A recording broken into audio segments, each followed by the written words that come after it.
This is the new set overview for Lorwyn Eclipsed. I used to do these card by card with my own review system and everything. Now we're just going to go do the overview. I'm going to tell you all about the set, how to draft it, general approaches to everything. This assumes you know some basics about Magic. I know not everyone does, but bear with me. Please ask any questions if you have them. I am making this content to be recorded, so things like follows and notifications and questions I will be answering between each slide. So go ahead and ask your questions. Questions are valuable. Either I'm wrong and we'll talk about it, or I'm right and I'll try and convince you, or we'll agree to disagree. All right, so here's our roadmap. This is everything we're going to go over today. First off, it's reflected. This is my favorite card in the set. 6 mana, each non-land permanent you control becomes a copy of target non-aura permanent. Super fun, strong if you build around it. Note that it's not until end of turn. It's permanent. Everything becomes a copy of target permanent forever. Well, as long as it's in play. All right, then we're going to go over the things that matter in this set. Then the mechanics, specifically Blight, Vivid Changeling, and then Convoke a little faster. Then we're going to go over the stats of the set, and these are stats that are relevant to your gameplay, things like removal, card advantage. Then the stats of actual removal spells, that's what they kill and how good they are. Typal archetypes, which are the 5 featured archetypes of this set. Then the other archetypes, which are harder to draft. Then we're going to talk a little bit about your bridge picks, things that might move you from one archetype into another, either in your sealed pool or as you draft. Your mono-based decks, so you can do monocolored decks in this format, or like mostly monocolored decks in this format. I'm really excited about it. Then your key splashes, then the overall shape of the format, and then we'll go over individual cards which may or may not appear in the YouTube video here. All right. So up first we've got Blight. Blight is as an additional cost, or when you Blight, you put X -1/-1 counters on a creature you control, where X is the Blight. So if you Blight 2, you put 2 -1/-1 counters on something, and you can over Blight unless it tells you you can't. So when you Blight, like, you can Blight 2 on a creature with only 1 toughness, you can Blight 1, and it's worth noting that there's only -1/-1 counters in this set. So -1/-1 counters and +1/+1 counters cancel each other out. That makes limited kind of a nightmare, so there's only -1/-1 counters in this set. There are no +1/+1 counters. There are 25 cards total with Blight, and then there are 18 cards that remove -1/-1 counters wherever they came from. So like this Bristleblade Battler, whenever another creature you control enters while it has a -1/-1 counter on it, remove -1/-1 counter on it from it. So it's a 2 mana 1/1 that becomes a 6/6 if you can play 5 creatures. There are also 10 creatures or cards that remove -1/-1 counters for a benefit, for a cost. So this Moonlit Lamenter comes in with a counter, so it's a 3 mana 1/4, but then it goes to a 2/5 and draws a card. And if you Blight onto it, you can draw a card again. If you put 4 counters on this every turn, you can keep removing the counters and draw cards. It's a nice engine. There are no sack outlets in this set. There's nothing that sacrifice a creature, or draw 2 cards, or sacrifice a creature, destroy a creature. Instead, it's Blight 2, destroy a creature. Or as an additional cost, you can Blight 1, and it deals 4 damage instead. There are no +1/+1 counters, and 2 toughness does matter. Like Cinder Strike is a good card, it's a very good card, but it kind of necessitates you having either creatures you want to get rid of or creatures with more than 1 toughness if you're not playing with cards like the Lamenter that can use these counters as a cost. So Paladin Oak asks if Blight is in all colors. Blight is in all colors, but it is more heavily in red and black as cards with Blight, and white has more of the cards that take counters off. So white has more healing from Blight. It does have some Blight, but it heals from Blight more, and black and red have more cards with Blight. There's technically no green cards with Blight. There's no green cards that Blight as a cost, but there are green cards that Blight your opponent's creatures. It's kind of cool. There's no strictly green cards. There's only 1 blue Blight card as well. So red and black primarily, and then white secondarily, and blue very little. Our next mechanic is Vivid. Vivid is when it's just a measure of, it's not a keyword, it's an ability word, or it's not an ability, like So when this creature enters, X creatures get plus X, where X is the number of colors among permanents you control. It is an X that is capped at 5.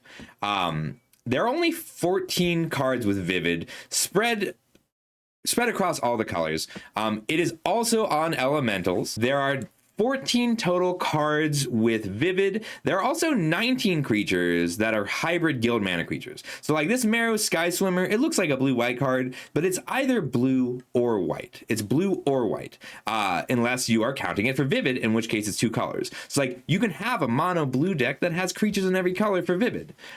There's kind of 5 Vivid creatures that are the best ones. They're uncommons in each color. There's 5 Vivid, like Prisma Breaker, Shimmer Creep. Shimmer Creep's kind of a special case. Things with Vivid are sorted by the weight you need for them to be relevant. Like this Prisma Basher, if this is a 6 mana 6/6 trample, if it's a 6 mana 6/6 trample that gives 2 creatures +2/+2, that's still a pretty good rate. Like if you give 5 creatures +5/+5, this is going to kill them. But if you're just giving 2 creatures +2/+2, it's still solid. But if Shimmer Creep is only draining your opponent's 2 and it's a 5 mana 3/5 with Menace drain 2, that's pretty weak. There's another one, Shine Striker. It's a 6 mana 3/3. If it draws 1 card, it's terrible. But if it draws 3, 4, 5 cards, it's really good.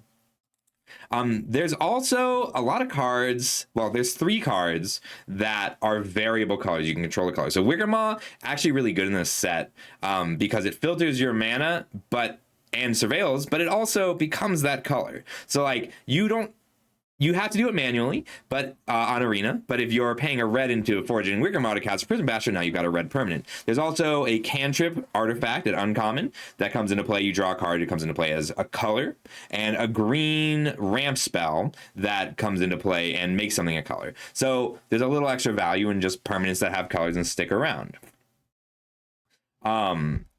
Wingsphere says, are there many 3+ color cards? No, there's like 2 rares, but there's a lot of these 2 color cards and a lot of cards that shift a color. Like Prism Basher is always good. Every green deck wants this card because chances are you're going to have 2 colors worth of cards, even if you're mono green, and that's still pretty good. Shimmer Creep is a card you have to build around. Also, 5 color Vivid is my favorite deck in the format, and it's not close. I really love it. It's so much fun.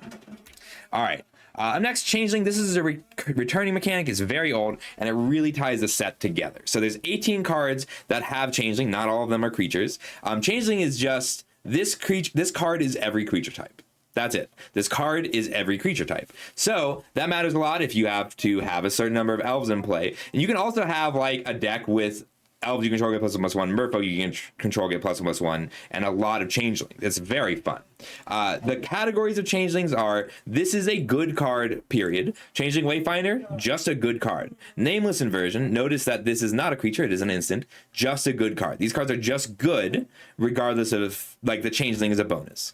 The card that is changing plus additional text. So like Mischievous Sneakling is a really good card in general. It's a great common in the set. Like a 2-mana 2/2 flash is not that exciting, but blue-black cares deeply about having cards that you can cast on your opponent's turn generically.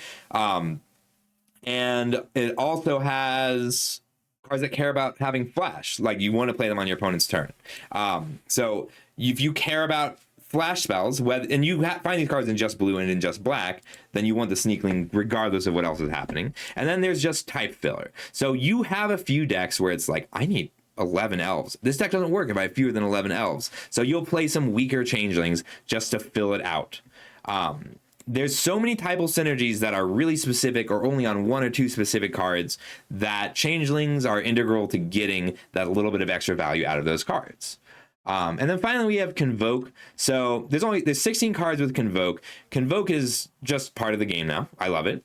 As an aside, this card, Temporal Cleansing, I think this is low-key the card you should be taking early week 1. Players who are just stepping into Lorwyn will be undervaluing this card. If you have 3 or 4 copies of this card in your deck, you will win. It's very good. So there's only 1 Convoke removal spell and 1 Convoke combat trick. The Convoke removal spell is solid. The Convoke combat trick is pretty weak, but they're both still playable if you can get a good enough surprise out of them. Like this Protective Response, destroy target attacking or blocking creature, is excellent. Like, that's a pretty weak effect most of the time, but the fact that you can be tapped out, your opponent can attack you, and then just tap 3 creatures works really well. And then as an aside on Arena, there was a problem in Mars the Machine, the last set, where we saw cards a lot like this. Like, you would have a pause. I would have 2 untapped creatures, and there would be a pause. I'd have to pass priority because I might be able to play a 2 mana +2/+2. This card Protective Response doesn't have a pause because the pause doesn't kick in until they're already attacking. All right, so Convoke is worth talking about in this set specifically because it aids the mana value 4 or greater synergies. It doesn't feel so bad to fill your deck with cards that cost 4 or more mana if they all have Convoke. There are synergies with going very wide, putting out a lot of tokens, and you get to cast a lot of extra spells, just gain a ton of tempo with Convoke. And then there are synergies with tapping creatures, like with the Silvergill Peddler. They trigger when they become tapped, and the easiest way to get a creature tapped most of the time is to attack with it, but Convoke lets you do that safely even if your opponent has a 3/3 in the case of the Silvergill Peddler. All right, so those are the mechanics of the set. I didn't do the basics so much for those. On to things that matter besides the text. This is a good set in part because your cards have so much bonus text. Even your very simple cards have a lot of bonus text. So besides just drawing cards or like the text on the card, these are the things that matter. Creature type matters a lot. Is a typal set. Mana value. There are cards that care about mana value 4 or greater. Casting speed, when you cast it. Like the Voracious Tome Skimmer draws a card whenever you cast a spell on your opponent's turn. That's really good. It's very strong. So that's the casting speed. Your ETBs, there's a lot of blink, run away together, personify is excellent. Ways to get more value out of the ETB effects of your creatures or otherwise. The color of something matters. Feisty Spikeling, you'll see it, and you can have it be a white permanent for the purposes of Vivid in your mono red deck. Color weight, we'll talk about that more individually later, but that's stuff like this Voracious Tome Skimmer, really good in a base black deck, really good in a base blue deck, very, very hard to splash. And finally, costs as benefits. There's a lot of additional costs associated with all of these additional pieces of text, and the costs, you can get value out of paying costs on some of the cards, which is really cool. So the Merfolk mechanic is tapping an untapped creature. Black-red goblins and black-white as an archetype care deeply about -1/-1 counters. But in this set, tapping is good. You want to tap this Pestered Wellguard. You especially want to tap it the turn it comes into play. The easiest way to get a creature tapped for most of these is to attack with it, but you don't get to attack with a Pestered Wellguard the turn it comes into play, and you really want to make a fairy right away, because otherwise you spend 4 mana for a 3/2 and your opponent immediately kills it for 1 mana. Blight as a benefit and not as a cost. When you're blighting your Reaping Willow, like if my Reaping Willow is a 4 mana 1/4 lifelink and I can recur something, but if I blight it too with maybe this Chaos Spewer, then I just paid 3 mana for a 5/4, and also this Reaping Willow returns another creature to play for 2 mana. And then finally, Bounce and Behold. So that's Run Away Together and Behold. Run Away Together bounces a creature you control and a creature they control, and that's not a real cost in this set. If you build a deck where that's not a real cost, then you're getting a ton of value off of picking up your own creature. Behold, also, if you Behold an elf from play, if that elf had a strong Enter the Battlefield effect, you get to play that again when the Champions of the Perfect die. You can also bluff pretty effectively with Behold. So like, yeah, Behold's a cost, but if I show my opponent a 2-drop, they have to play differently. They have information. Giving your opponent information strategically is a really fun thing to do in Magic. Ranger Alpha says, on that note, 1/1 tokens are probably better than they have ever been, at least outside of 1 or 2 color pairs. That one of them. Yes, 1/1 tokens are great in this set. Goblins has 2, Kithkin has 2.5. And they're all like, they're great in those color pairs. So stats, there are 118 creatures, or basically creatures in this set. That's very high. We usually have about 20 fewer than modern sets. 18 creatures with flying plus 6 that have reach. That's pretty normal, but the flyers are good and impactful. There are only 6 combat tricks in the set. That's very low, but there's more to do at instant speed in general. So there's more like pseudo combat tricks. If you are a deck that wants combat tricks because you have double striker or whatnot, or you got to take them a little higher. There's only 2 ways to pump your board in this set, which is absurdly low. There's a couple lords that make up for it. Kithkin or Merfolk you control get +1/+1, Elves you control get +1/+1, and there's 0 charges. So that's just good to know about any limited format. There are no charges, so Inspired Charge, Trumpet Blast, there's no creatures you control get +5/+5, there's no creatures you control get +2/+0 at instant speed. And that's just a good thing to know about. You don't have to worry about that combat math as much. There are 6 sources of colorless fixing they're at variable levels of power. And then there are 4 sources of green fixing and 3 other sources of fixing, 2 red, 1 blue. We have a lot more colorless fixing than usual, but the quality of it is really variable, and we'll talk about that as we go. I might add a slide that I haven't put together for colorless fixing if we have time.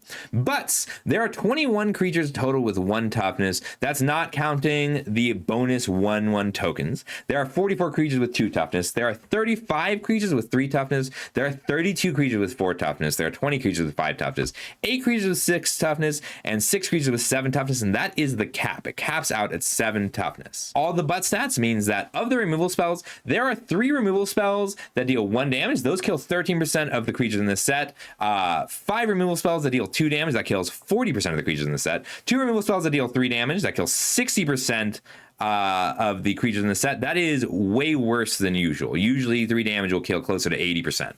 There are 4 damage removal spells that kill 80% of the creatures in the set, and 1 5 damage removal that kills 92% of the creatures in the set. Taken together, that means that if you there's an inherent extra bit of value to 5 toughness creatures, and expensive creatures that only have 4 toughness are a little worse than usual. Not by a lot, but it matters. There's only 1 unconditional removal spell in the set. There's only 1. I think that's the lowest we've ever had by a factor of 5. There's only 1. It exiles the creature straight up. There's no destroy target creatures in the set. There's not 1 card that's just destroy target creature. There's 5 conditional removal spells. That's stuff like mana value matters, attacking, blocking, things like that. There's only 1 sweeper at uncommon. It's the put 2/-1/-1 counters on everything, and there's 2 rares. There's 3 scaling removal spells. They change a lot as the game goes on. There's 2 bites. There's 1 fight. There's 1 oblivion ring effect that exiles it until it leaves play. There are 3 aura based removal spells. There's 5 tempo based removal spells. That is 2 tucks, things that put it on the top or bottom of their library. They're both very good. There are 3 bounce spells and 3 tappers or stunners. There's 5 flash blockers. It's worth noting because it changes your combat a little bit, and it means that combat tricks let you overcome the flash blockers. And then there's 4 disenchants. There is a shatter, but I attached it to the bite. This is a weird assortment of removal. There is more interaction than usual. It's close to Outlaws of Thunder Junction in terms of interaction. It's not the most we've ever had, but it's up there. But it's all conditional. There's only, to reiterate, there's only 1 unconditional removal spell. Every other removal spell in the set kills specific things, works with specific things to get the kills, or interacts in specific ways. And that's going to be one of the main things that color how the set plays and how your decks differentiate. The difference in decks is the type of removal spells you get extra benefit from. And that's important. Removal is not inherently good in this set. In some sets, removal is inherently good. Removal is of medium importance. There are just a ton of cards that are worth 2 cards. Chomping, Changeling, Changing Wayfinder, even things like Marrow Sky Swimmer. It just makes it a 1/1, but that matters a lot. So many things leave something behind that straight up removal, destroy target creature, is not great. That's not to say you can get away without running it. You have to have removal, but you can't cram your deck full of it. And there's a huge difference between passable removal and good removal. So you need to match your interaction to your needs. So here are 4 of the 5 black removal spells. The 5th one is exile target creature. We have recruiting hex. Destroy creature's mana value 2 or less, and you can blight 1. And if you blight 1, you gain 2 life. That's not a huge benefit, but you might get something out of that counter. There's Blight Rot, 3 mana instant, put 4 -1/-1 counters on a creature. That's not a great rate, but you might really need to cast a spell on your opponent's turn, and you might really want to just shrink a creature in combat. Nameless Inversion, 2 mana plus 3/3, and it's every type. Like, that's an okay removal spell, but if you're looking in the top 4 cards to find a goblin, then this is something you can hit. If you can search your library for a goblin and put it into your hand, use a Nameless Inversion. You can also give a Double Striker plus 3/3. Like, you can use this as plus damage for your own creatures. And then there's Anti-Sentence, -2/2 for 2 mana, or you get to take a card. This is very flexible, but it's not an instant, and a lot of the black decks really want instants, and it's not a creature type. So match your interaction to your needs. And in general, like, if I really need a goblin removal spell, if I really need an instant speed removal spell, I'll take this Nameless Inversion high, but I'll pick up the dregs. It's not that these are bad unplayable cards. It's that I want to know which of these I want the most, which if I'm an elf deck, it's Nameless Inversion by a lot. If I am a fairy deck, it's Recruiting Hex by a lot. That life gain is really valuable. If I'm black-white, is Recruiting Hex. If I'm blue-black, Blight Rod is great. If I'm red-black, Anti-Sentence is really good. If I'm green-black, these bottom 2 are really good. Take the removal that works best for you really high. Then take good creatures, things that you would see as staples, then take the other removal. There's so much interaction available in this set that you can pick up your removal pack 3. Like, it's not like a Barrels of Blasting Jelly situation where you are playing with removal just because you're desperate for it. It's you can pick up good removal spells that don't aid your game plan later. And that's why it's important to know which removal spells aid your game plan in any given color. Also, you gotta hold for the key threats. Like, you need to hold your removal spells against Merfolk. There's a lot of creatures that get value from tapping. There's a lot of creatures that let them tap. If they've got 3 of the creatures that let them tap without attacking, and only 1 creature that generates value, kill the one with value. If it's the other way around, and they have 1 creature that allows them to tap and 3 creatures that generate value, kill the tapper. And if you don't know which one is more important to kill yet, don't play your removal spell.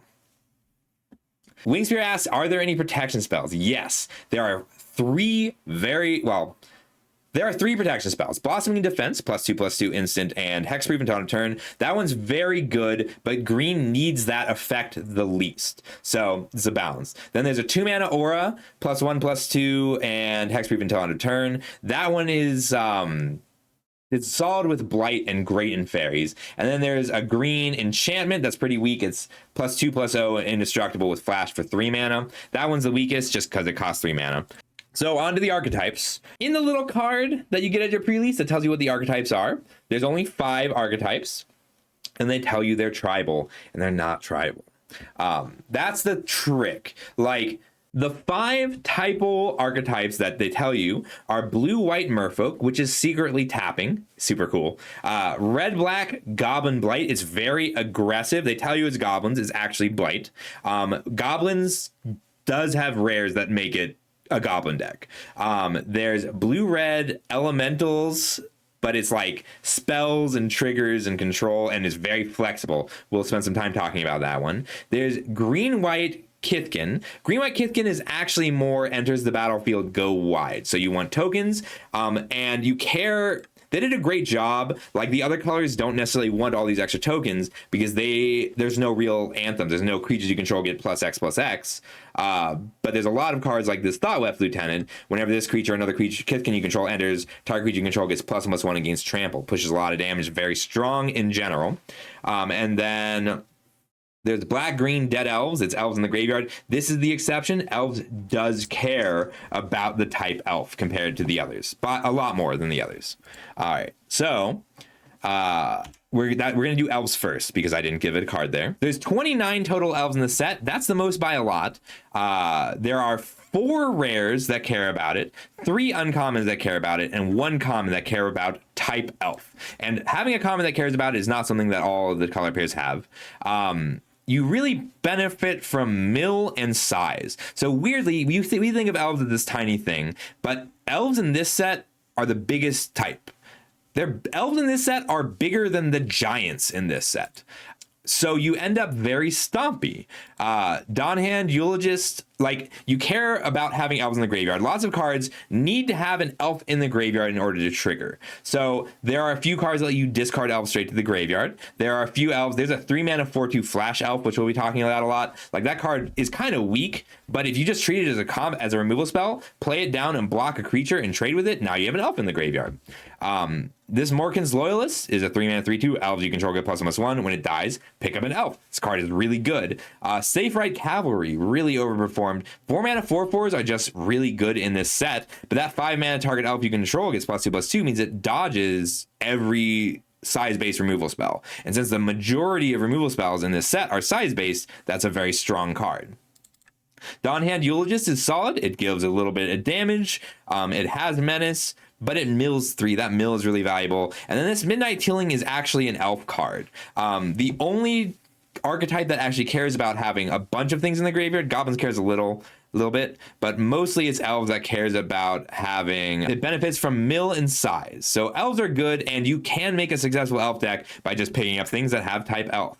All right, up next we've got Blue-White Merfolk, which is actually tapping and untapping. So just by way of the nature of this set, there are 21 total Merfolk in this set, not counting Changelings.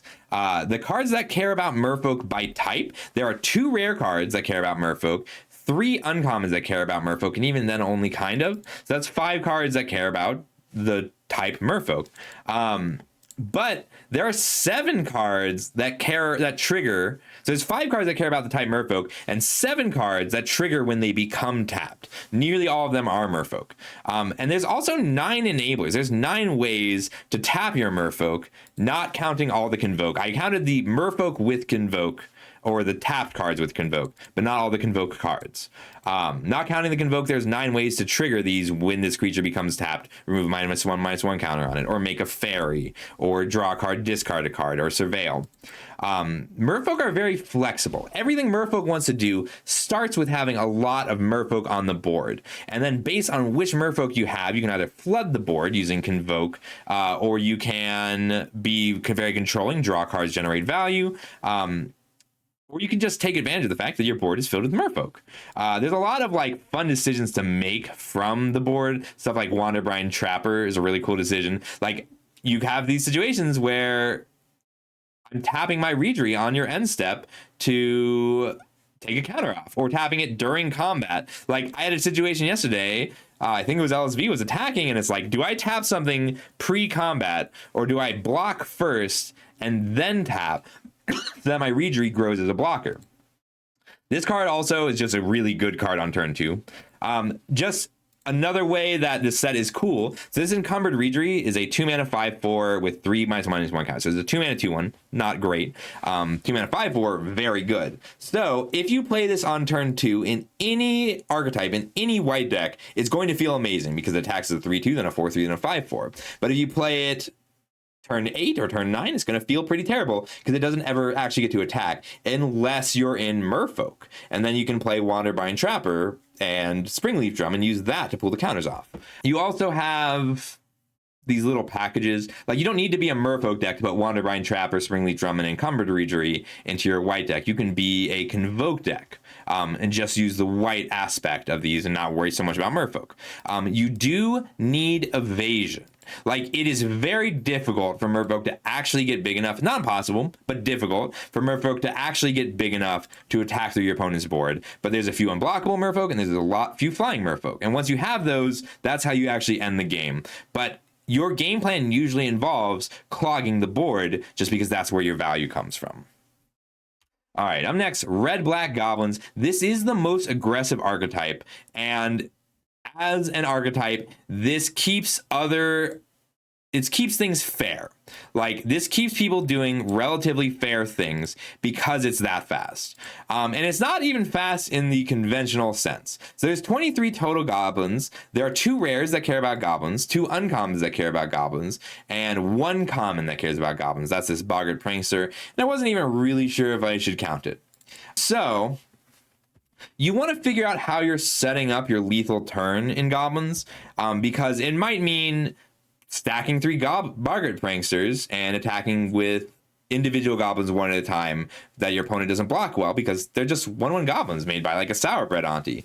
It might be that you are using cards like Sourbred Auntie to blight up a Gnarlbark Realm. It might be that you have enough blights to just kill your own goblins and trigger your Boggart Cursecrafters. There are 2 effects like Boggart Cursecrafter, the other one is a black uncommon, that trigger when a goblin dies and deal damage to your opponent.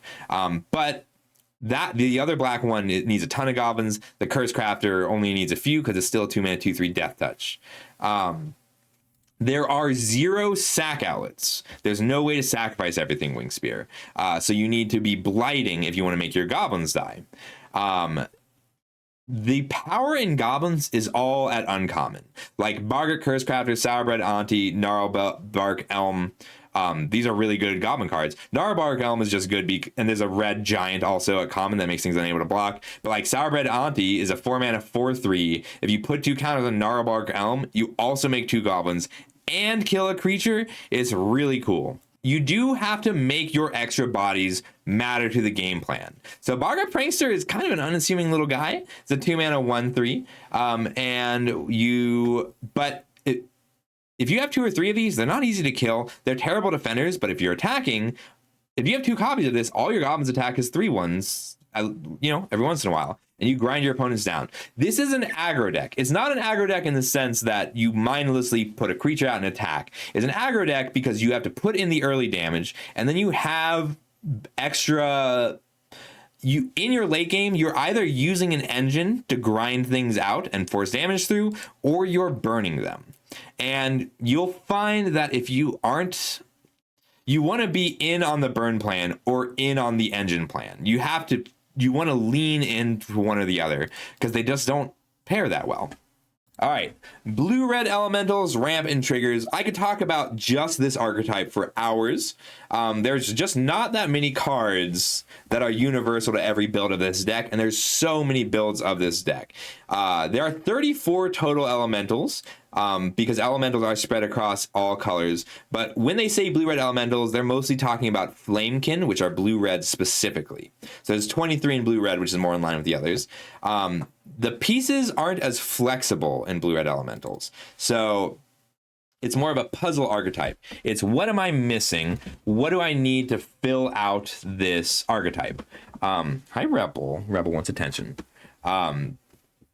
So there are, as far as I can tell, 5 distinct directions for elementals that I tried 3 of them last night. But there's 5 distinct directions to take your elementals deck. There is the triggers version. So like that will often splash. There's a black elemental grave robber. Graveshifter is a changeling, but Twin Flame Travelers does double that trigger. So 2 Graveshifters loops back and forth and picks up every creature in your graveyard, not just elementals. There's a Convoke route. So that's specifically the mana value for a greater. You can tell Rebel just left. They bill blue-red as a mana value for a greater deck. That's not really the case because there's only a few cards that trigger, but Tanafel Rhymespeaker is a really good one. And the way to make the Rhymespeaker work, you can't just fill your deck with 4 and 5 drops, but there's enough Convoke, like there's a Merfolk that costs 5 with Convoke and a couple good kill spells and some draw spells that trigger it. So I do consider the mana value for a greater deck to be the Convoke deck. There's a Vivid version. That one's usually going to be base blue-green or red-green, but it's still elementals. And you may end up being able to splash if you pick up enough Flame Braiders early. Card's really good for all versions of the elemental deck. There is an aggro version. Like Twin Flame Travelers and Eclipsed Flamekin are really weak in the aggro version, but the common 2-drops are great attackers. There's a 2-mana 2/2 that gets +1/+0 and Menace, and you can do that like 8 times. But you need a lot of the evasive elementals, which are all uncommon or rare. And then there is a combo finish deck. And I think that you can force this reliably enough to that it's worth considering. Hang on. We're going to go ahead and pull up. So, combo finish. the cards that are for the combo finish deck are Kindle the Inner Flame. So create a token as a copy of target creature you control, except it has haste, and at the beginning of the end step, sacrifice this token, flashback, behold 3 elementals. So this is 6 mana, make 2 copies of an elemental, and they have haste. So if you have a Champion of the Path, well, your first copy of Champion of the Path deals 7 damage, and your second copy of Champion of the Path deals 14 damage. So that's 21 damage, and they attack in that turn. So like, it might require getting to 10 mana, it might require putting some work into keeping your Champion of the Path alive, but it's not as hard as you think to get to 10 mana, because Flame Braider taps for 2 mana, and Soulbright Seeker, this 1 mana 2/1 uncommon, gives 4 mana, and if you're duplicating these triggers, it gets to 4 mana faster, and it's interesting. Like, I think Kindle the Inner Flame, Champion of the Path, there's an elemental that gives flying when it comes into play. There's a Shimmer Creep that drains your opponent up to 5 when it comes into play. I think combo elementals, like a combo finish elementals deck, is something forcible if you're already in elementals. In general, the shape of the elementals deck, I chose these cards because these are the few cards, less so the Twin Flame Travelers, but Eclipsed, Flamekin, and Flame Braider go into every elementals deck. The bounce elemental is nuts, but it's so good that it's not even really worth thinking of as an elemental. There's a 3 mana 3/2 elemental that bounces a creature that literally goes into every blue deck, and I would splash it in a lot of non-elemental decks. So like, those are the cards you pick up early. Flame, if you want to be elementals, there's gonna, compared to like elves, if you're elves and you first pick a Morkins Loyalist, you're green-black elves, you know you're green-black elves. If you are blue-red elementals, if you first pick a Twin Flame Travelers, you don't really know what kind of elementals deck you're gonna be. If you first pick a Rhyme Speaker, you don't even know that you're gonna be elementals. But these cards are elementals you pick up early because they're elementals that they go into every deck regardless of direction. Like Eclipse Flamekin doesn't go into aggro elementals. It could, not really. Twin Flame Travelers can go into aggro elementals, but only if you have the right triggers for it. This type and archetype is so flexible and fascinating. I think it's the hardest of the simple archetypes to play and to draft, but it's so much fun. I love elementals. This is my favorite. And finally, so green-white, Kithkin. Just lore on Kithkin. Kithkin have a vague form of a collective.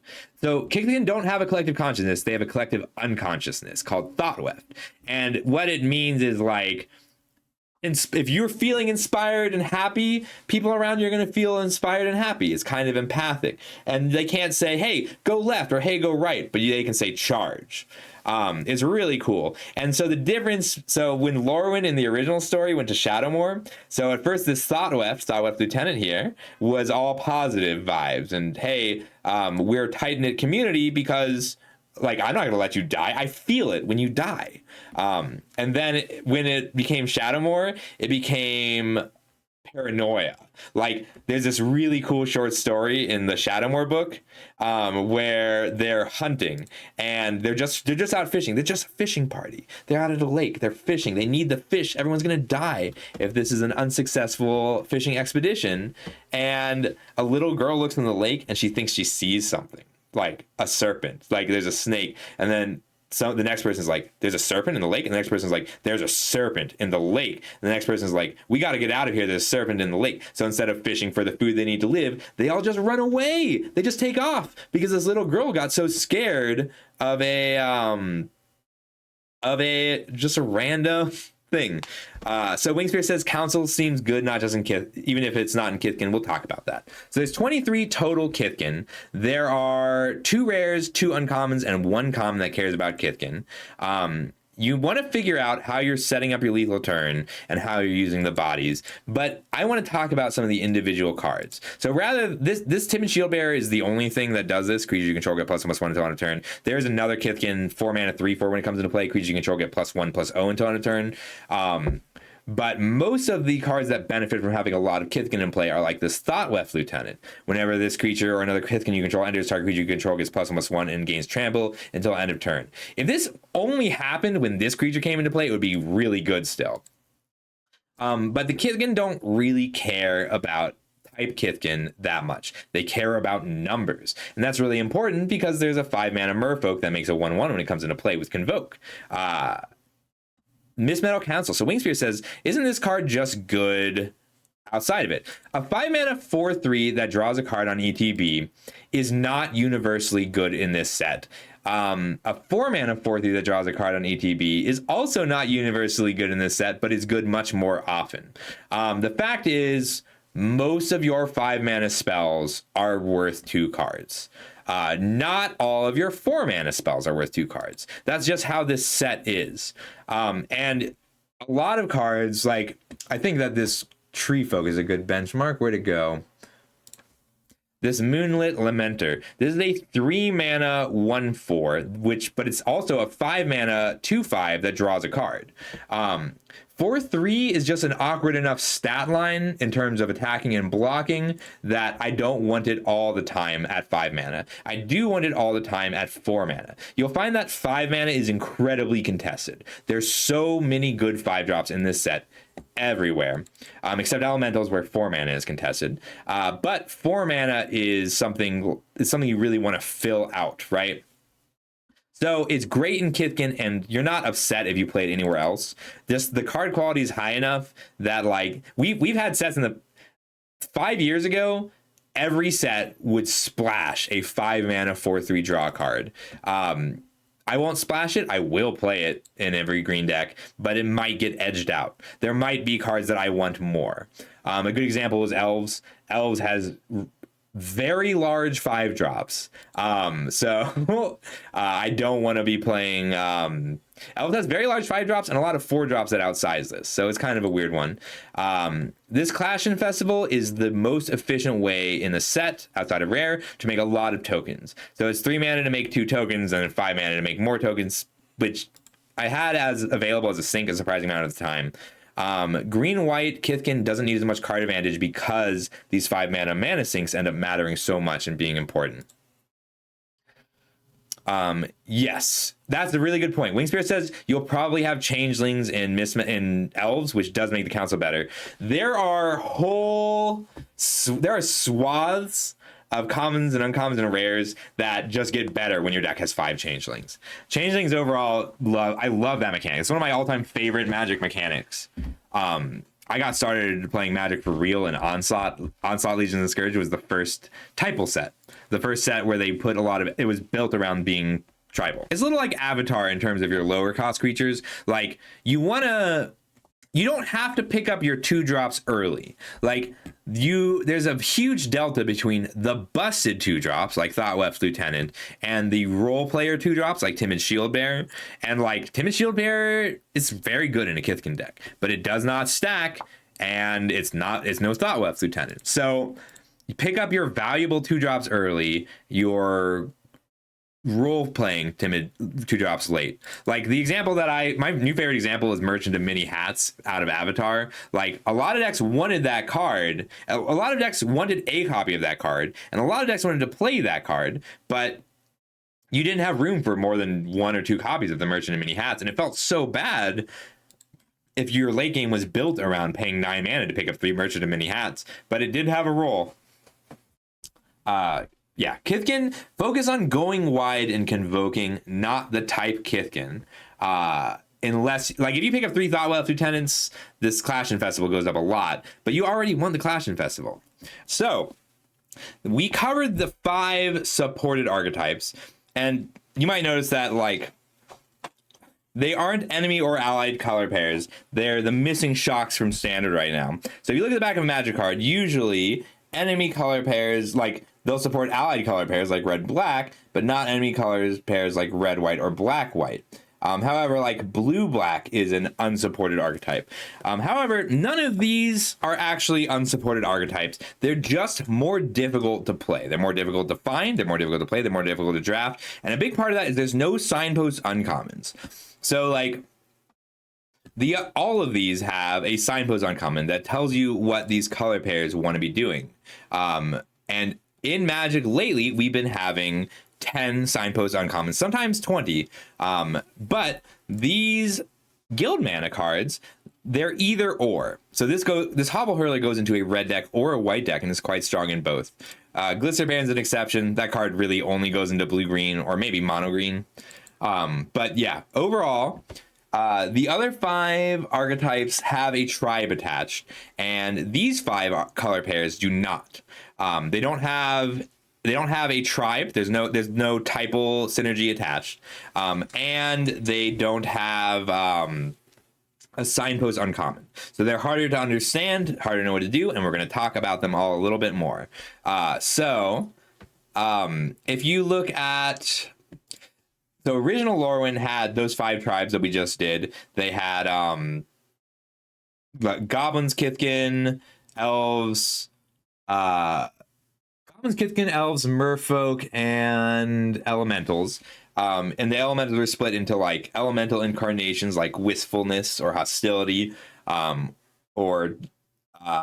the flamekin. And then the other archetypes that original Lorwyn had were oofs, which they were just there, they weren't really supported, but the big support, and noggles, those are Shadowmoor archetypes. But then giants, tree folk, and fairies are the 3 missing archetypes. The other 5 archetypes have no limited, like either 0 or very limited typal synergies.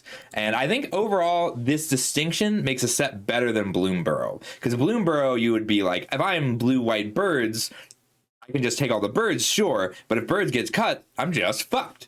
Like, I can't pivot from birds into lizards or birds into frogs. But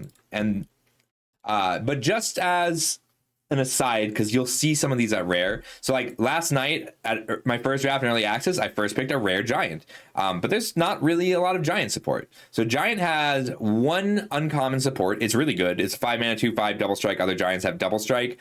And then like there's technically another, but it's you gain life equal to the greatest power among giants you control, which is almost always going to be itself. So red white is like kind of grindy aggro. We'll talk about that. It's part grind, part aggro, and which are normally at odds. But there's only 1 giant support uncommon. There's only 1 fairy uncommon. It gives it flash. There's a fairy rare kind of, but it's half fairy, half elves. And there's 1 tree folk rare.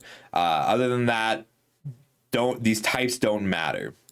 Gragro Starlight. Gragro is accurate. All right, so.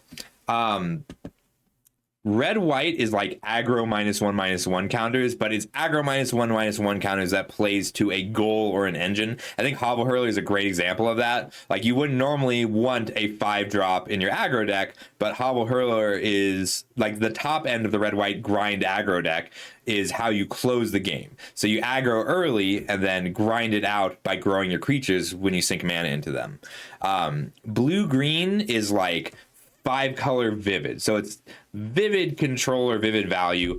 It's just vivid. And it's usually going to be more colors. It's usually going to be 3 colors, but you're based in blue green. Blue black is flash. There actually are a lot of fairies. There's just nothing that says fairies you control get +1/+1. Red green doesn't really have an identity, but the cards are good enough and you're mostly just ramping. Like Noggle Robber is really good. 3 mana 3/3 make 2 treasures, ramps you to whatever you need to get to. All right, up next, black white value counters. All right, so I do think that at its core, like at its core of the cards in it, I think this is the best archetype. Like black white -1/-1 counters for value. I think that'll change as people get it better at evaluating which removal spells they need, but it just gets so many sources of value that block well and so much removal. It's very disruptive. I think that this is the best archetype. My favorite archetype is multicolored vivid, 5-color vivid, but I think this is the best archetype. Splashing in black white is very hard, so you have to kind of lock into it. It is the worst color for color pair for splashing other cards by a lot. You don't get any extra value out of any of the colorless splash stuff. You have a lot of color weight in black and white. You can be like mostly black, 10 swamps, 7 plains, or 10 plains, 7 swamps. but overall, you're pretty much just black and white. But blighting is very easy. So you need to pick the things that get value from counters really high. There's 3 really good tree folk that do it.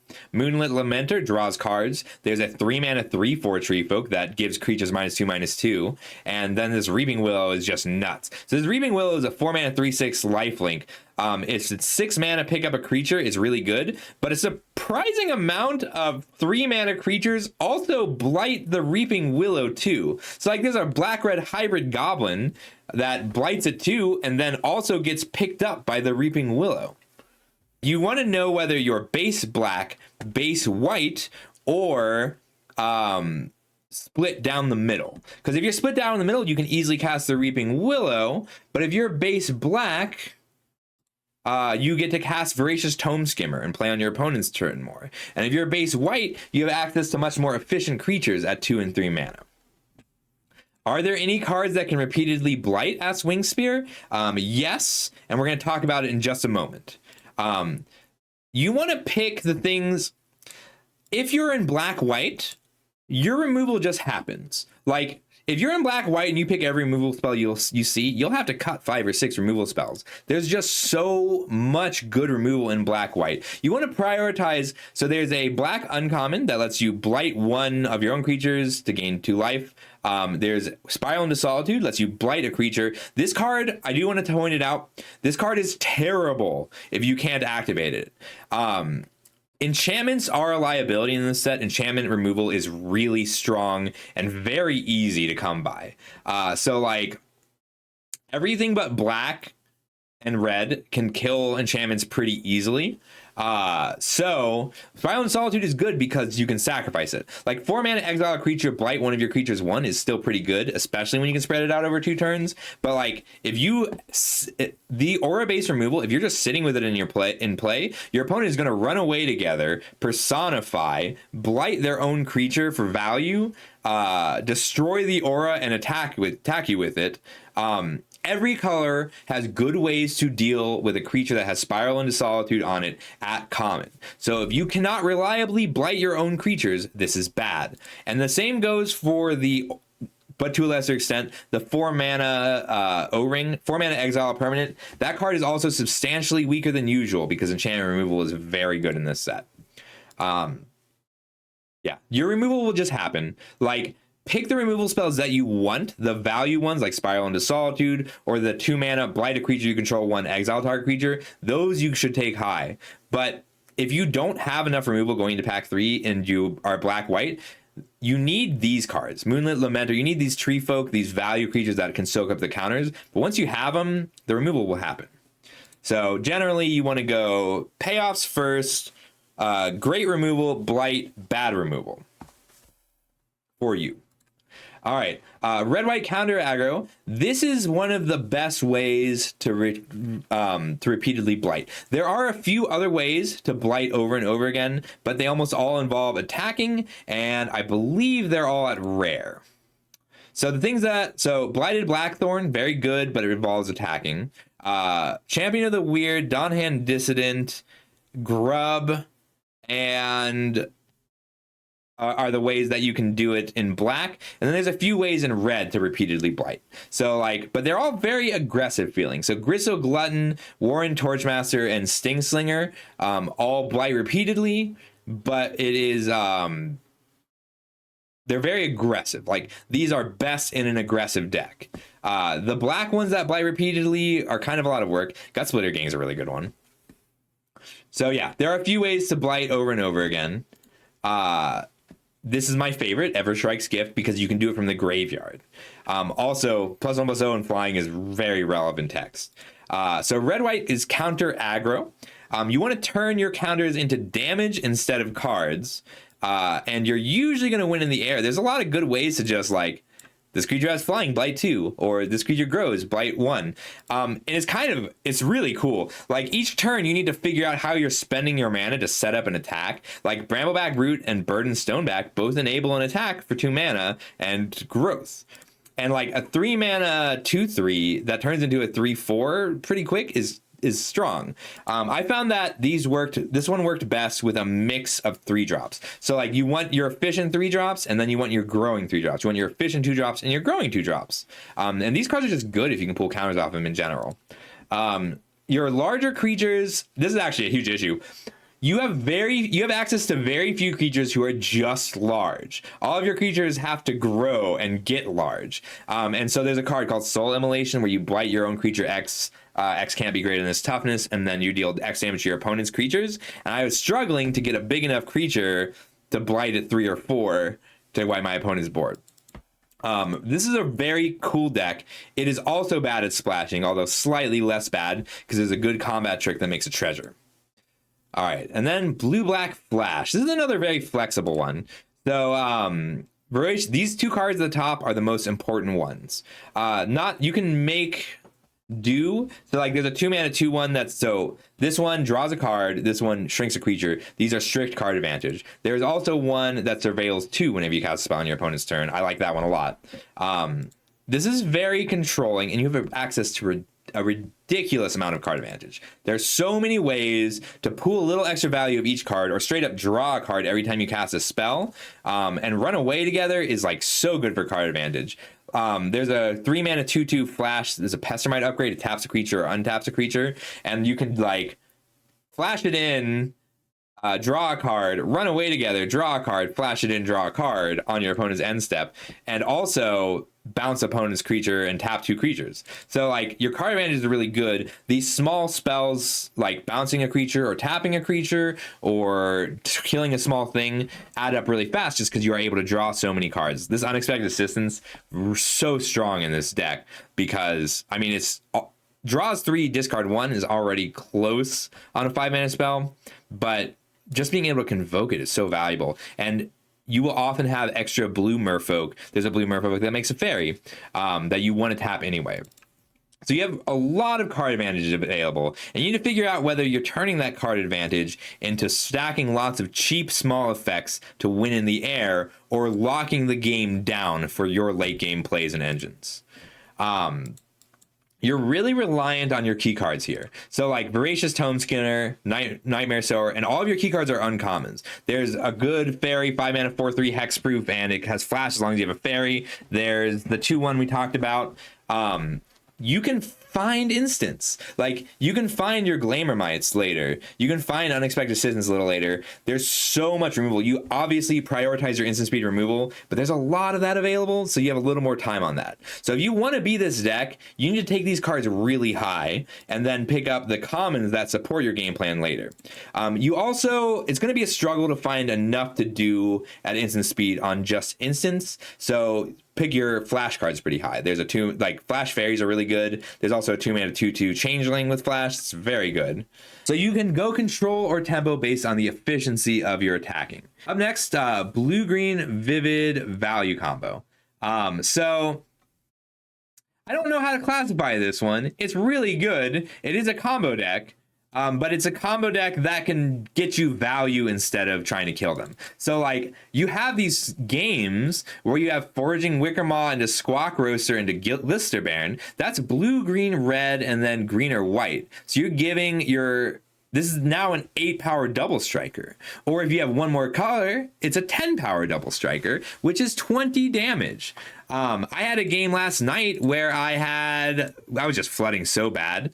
And I had Shimmer Creep. And then there's a 4-mana sorcery we talked about earlier. That's make a copy of target elemental. It gains haste, sack it in a turn with flashback. So I had 11 mana. And I go, because I had 2 of the Smoke Barriers that tap for elemental mana. So I go Shimmer Creep, drain my opponent 5, make a copy of Shimmer Creep, drain my opponent 5, make a copy of Shimmer Creep, drain my opponent 5, attack for 6 menace, it's 21 damage. And there's a few good ways to do that and a few good ways to set it up. So if you have a 6 mana, there's a 6-mana 3/3 draw card for Vivid, very good. Glisterbairn only goes into this deck. I wouldn't play it outside of this deck. It's not a great body, but if it's giving something +5/+5 every turn is good. This is more often going to be a base blue-green deck that is 3 or 5 colors, 3, 4, or 5 colors, because you want access to the permanents, but also the fixing is good for you. Foraging Wickermaw is good. This is the deck for Eclipsed Realms. This is the bad Cavernous Souls. When this land enters, choose Elemental, Elf, Fairy, Giant, Goblin, Kithkin, Merfolk, or Treefolk. Treefolk will occasionally want this card.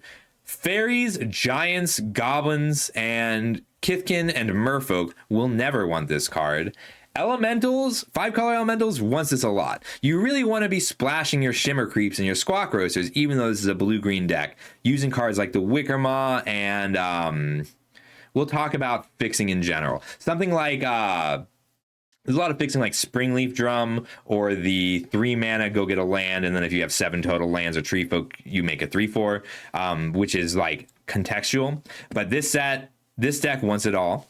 You need to have good ways to hold the early game. Forging Wickermaw is a good way to do that, but you can also just use any of the 2-mana changelings. So if we go Oracle Changeling, a common or uncommon, Mischievous Sneakling, Prideful Feastling, less so Slack-Tide Dagger, but it still does the job. Sizzling Changeling, Chomping Changeling, and actually this card, Chitinous Graspling, was a real overperformer. These are the cards you want for your early game, and then you win with Vivid. So you have to make some choices. Like if you're trying to win with Shimmer Creep specifically, you can make a Blink Shimmer Creep deck, and if you're the only person who wants Shimmer Creep, you'll get late Shimmer Creeps. But you can Shimmer Creep Personify it. That's 15 drained. But this card's very bad if you don't have all 5 colors. You want to find your big damage. You need to figure out how you're getting the kill. The easiest way to do that by a lot is the let's just do a Vivid search. The easiest way to do that, to find your big damage by a lot, is this card, Prisma Basher. Like this card, you got to fight for it, right? Because every 2-color deck and even the monocolor decks wants this. Is one of the best uncommons. But if you're giving 5 creatures +5/+5, and then you'll usually get the kill. It's very good. But you need to figure out where that big damage is coming from. It's easier to pick up the Shimmer Creeps. The Prisma Basher is stronger. And that does bring us pretty well to red-green Vivid mid-range. So it's very similar to blue-green in terms of the cards you want for it, but you're a little faster. That's really what it comes down to. You are more interested in pushing the end game and dealing with your opponent's threats as you go than comboing or controlling the game out. So I think that it does end up coming down to a difference in how much you value these 2 blue cards. Rhyme Chill, this is a great card at 2 mana, tap 2 creatures. Shine Striker is a great card at 6 mana if you're drawing 2 or 3 cards. But like, how much time do you have after a Shine Striker? This Explosive Prodigy is really good and first pickable, I think. But it's kind of it's not as strong in this deck as it is in the Vivid mid-range deck. You're ramping more also in red-green. I know that seems a little bit weird, but you have access to treasures and Shimmer Wild's Growth. You can play like a bunch of different colors in blue-green, but in red-green, you want most of your cards that cost 4 or less mana to be red and green. This is the best ramp deck. You've got your Noggle Bridgebreaker, the 3-mana 3/3 that makes a treasure on ETB or death. You've got your 2-mana there's a 2-mana instant trick +3/+2 and make a treasure. You even have a few land cyclers if you want them. But your mana is so good that you have a very flexible deck here. And your key cards, the things that you need to look for mostly, are they're game enders. Prisma Basher and what's the other one? Squawk Roaster, Glister Baron, those cards. Really cool archetypes, even though they're not actually, like, blue-green or red-green are just not archetypes in the sense that other colors are. Blue-green will always be 3 or more colors, even if you're base blue-green. Red-green will always be red-green and then a little bit of a splash. Your mana is just that good. Deep breath. All right, so I didn't put text here because I added this one late. So your drafting flexibility, your bridge picks. There are splashes available. There's pretty cool things you can do. This Dawn's Light Archer, a unique side effect of cards being more powerful and easier to build around, like in modern set design, is that colors can do the thing in one color. And bridge picks end up being important for the draft itself. So if you have a draft where you are elves, let's say you want to be elves, you pick up a lot of early elves. Elves are really good. Maybe you found 2 loyalists, but not a lot of other elves. But then elves just dried up. There's no more elves. The elves are gone now. But you're not seeing a ton of blue cards either. However, you got past 2 Voracious Tome Skimmers. Tome Skimmer, like, you might pick this up. Maybe you're base black elves. Tome Skimmer's a good card. You have 2 Voracious Tome Skimmers and a Nightmare Sower. But blues, there's no blue either. Maybe Merfolk and Vivid got really sucked up. So now you've got a base black-green deck. Well, the cards individually are strong enough that with those 2 Tome Scours, these Dawnlight Archers you picked up are really good. And you can keep picking them up, 3 or 4 of them. The same thing happens when you're in black-white. These Flock Imposters get really valuable. Therefore, Flock Imposter as a card, Graveshifter similarly, these are really good early picks because they bridge the gaps to your failed archetypes. Basing in 1 color, these are 4 cards that all go really well together in a mono black deck, which you can have a mono black deck that has 5 for Vivid. Reaping Willow and Chaos Spewer is a neat little package in just black. Eclipsed Elf, and this goes for all the Eclipse cards. You can play them even if they're even if you're only with that color. You don't need to find a ton of elves. If it finds you a swamp, it's still not a bad card. But you can be based in 1 color. You can have 11 swamps and 6 islands and play these cards still. It's really cool. All of the archetypal synergies and effects can be built in 1 color if you find the right cards for it. For your pre-release, the pre-release notables, generally, you want to pick out your fixing because the format is slower enough. The existence of goblins is fast enough that it keeps all the other archetypes fair. Same with the red-white counters. Like, those decks are fast enough and put out enough damage in the late game that you kind of want some incidental life gain or early blockers. But you have more time just because it's way less likely that your opponent drops a goblin turn 1, turn 2, turn 3, and then blights you out. So you can set aside your fixing and use... You can set aside your, like, you don't need as much incidental life gain. Your slower fixing is more relevant and it is easier to splash. Your stompier cards are inherently stronger. So like this Stoic Grove guide, I actually don't like this card in Elves unless I very specifically ramp to it, which is awkward as a 5-drop. Elves is great at ramping to 4, or have a ton of mill. If I'm milling myself enough, it's pretty good. But in Sealed, this card is just a 2-for-1 that is nice and stompy. It's way less likely your opponent has the premium removal spells that deal 4 damage. These are 4 cards that I highlighted because I think they are much better in Sealed than in Draft.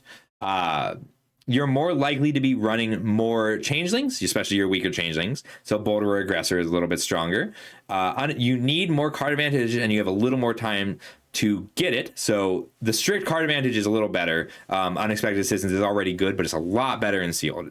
And then Blighted Blackthorn, I found it to be a little awkward if I wasn't actively interested in blighting. So like this is a great card if you are interested in repeatedly blighting every turn, because it's, you know, it's a big butt. It's very hard to kill. It's got 7 toughness, but it also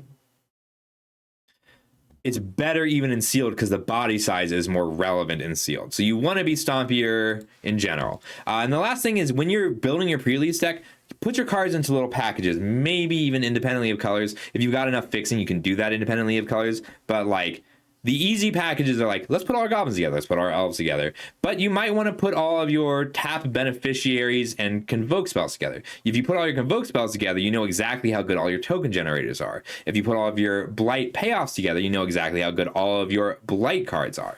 Space Crabs! All right, so 2 slides left. Splashing tips. So the splashing in this set in each archetype is consistent enough that I figured we should talk about them individually. Green white as an archetype makes so many bodies and has so many good end of the battlefield effects that you will often want to splash, run away together, and convoke spells. there's a few good white convoke spells, but the blue convoke spells are really good. So green white wants to splash blue for run away together and convoke spells, and that means like pick those up as you see them. Hallowed Fountain is actually a very good card in a green white deck. It's something that I will pick because of how often I'm going to want to splash these two cards. Blue green, it's basically a 5-color deck. You splash your other vivid spells, you splash your bombs. Black red can splash white. Black red has a lot of creature-based blights, but the white blights you have access to are really good in black red. Everstrike's Gift especially is so good in a red-black goblin decks. Blue black wants to splash red for instant speed removal. You will usually end up in blue black because stuff like Run Away Together or the Tome Creepers are wheeling, like you're getting them late. But if you end up pivoting into blue black late, then you can get a lot of good instant speed removal out of red. Blue red will want to splash other elementals very often because there's a lot of good rare elementals and there's a lot of good like shimmer creeps. Oh, and I want to point out that blue red elementals gets Flame Braider, which makes 2 mana in any combination of colors, which is really important because the elementals in this set at Mythic care about the colors you put in. So all the multicolored elementals, Wistfulness, Catharsis, like Wistfulness is a good card if you're only playing blue, Catharsis is a good card if you're only playing red, but Smoke Braider or Flame Braider lets you pay white to get the 2 Kithkin or green to exile an artifact or enchantment. Deceit, yes. So it's blue-red. It's blue-red soup now, Beard. Isn't that cool? You can be blue-red soup. Yes, so Flame Braider is a good card in elementals because it lets you splash the invocations. And then blue green and red green are just very likely to be 5-color soup. But it's really cool because you're not always. So I had a blue green. Wait, do I have it? Blue green soup is really cool because if you there's a blue black flash changeling, right? If you have 3 copies of that, you're not splashing black. You have access to your black permanents. So when you're playing blue green specifically, and you have cards like not the Wicker Maw, but the Shimmer Wilds Growth.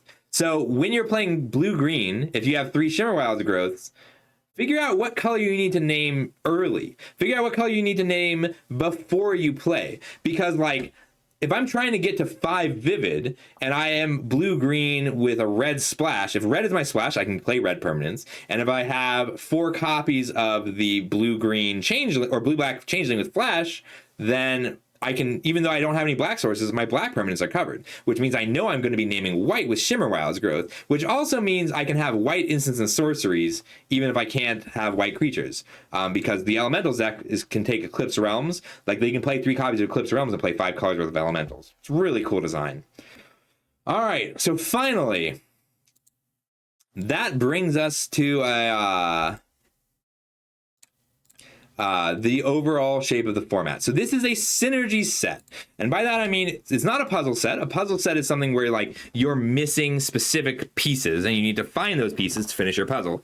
Unless you're elementals, then elementals is a puzzle archetype. But overall, it's a synergy set. If I am elves and I just take all the elves, we'll be okay. If I am merfolk and I care about tapping and untapping, I just take all the cards that tap or untap stuff, we'll be okay. If I'm counters, you take all the counters. You need synergies. It's not Prince, it's not Pauper. Like, it's not Prince because the rares are really, really reasonable and interesting.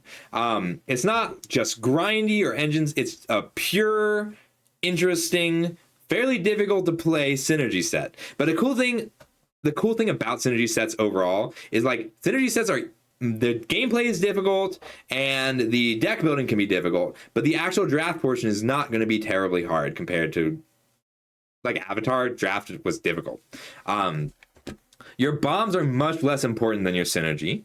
And as you draft and as you build, you need to build to a game plan. There are very few cards that are just good. Like, way fewer than Avatar, way fewer than Edge. Not a lot of the cards are just good. They're all based on how well they synergize. Cards in a package, like, can synergize easily, and the package is not always the creature type.